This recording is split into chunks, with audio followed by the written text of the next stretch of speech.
আচলতে সীমান্ত অঞ্চলৰ আমি প্ৰায় 10টামান কাৰ্যসূচীত অংশগ্ৰহণ কৰিলোঁ।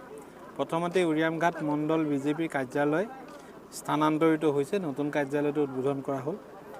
উৰিয়ামঘাটৰ যিটো ৰাজহুৱা ভৱন, সীমান্ত সুৰক্ষা আৰু উন্নয়ন দপ্তৰৰ 20 লাখ টকাৰে সেই ৰাজহুৱা ভৱনৰ যি বাকী থকা কামৰ নিৰ্মাণ কাৰ্য আৰম্ভ কৰিলোঁ।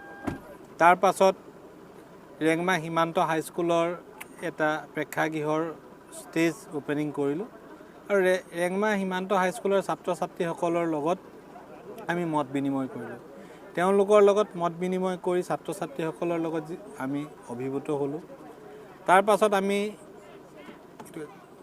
জনকপুৰলৈ গ'লোঁ। জনকপুৰত এখন মাৰ্কেট শ্বেডৰ আধাৰশিলা কৰিলোঁ। বড়ো কছাৰী উন্নয়ন পৰিষদৰ পুঁজিৰে এই মাৰ্কেট শ্বেডটো নিৰ্মাণ কৰা হ'ব। তাৰ পাছত আমি জয়ন্তীপুৰত এই অঞ্চলৰ বিভিন্ন দল সংগঠন ৰাইজৰ সৈতে কথা বতৰা পাতিলোঁ, মুখামুখি হ'লোঁ আৰু শেষত ইয়াত গোৰ্খা উন্নয়ন মঞ্চ সৰুপথাৰ উদ্যোগত যি সম্বৰ্ধনা অনুষ্ঠান হৈছিল, আমি ইয়াত অংশগ্ৰহণ কৰিলোঁ। বহু লোক উপস্থিত আছিল। সকলোৱে মৰম চেনেহ আৰু আগ্ৰহ দেখি আমি অভিভূত হৈছোঁ।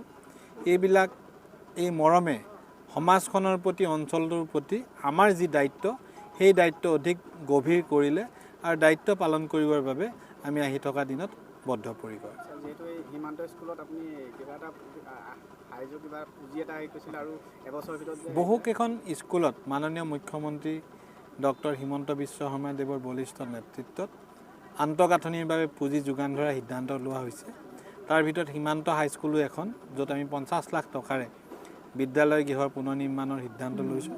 সেইটোৱে আছিলে কথা, তাত এই কথা আমি অৱগত কৰাইছোঁ।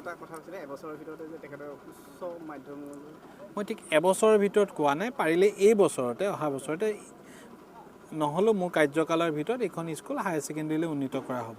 আৰু আমি এই বছৰেই কৰিব বিচাৰিছিলোঁ, মাত্ৰ কেইটামান টেকনিকেল কাৰণত অন্তিম পৰ্যায়ত স্কুলখন হায়াৰ ছেকেণ্ডেৰী নহ'ল।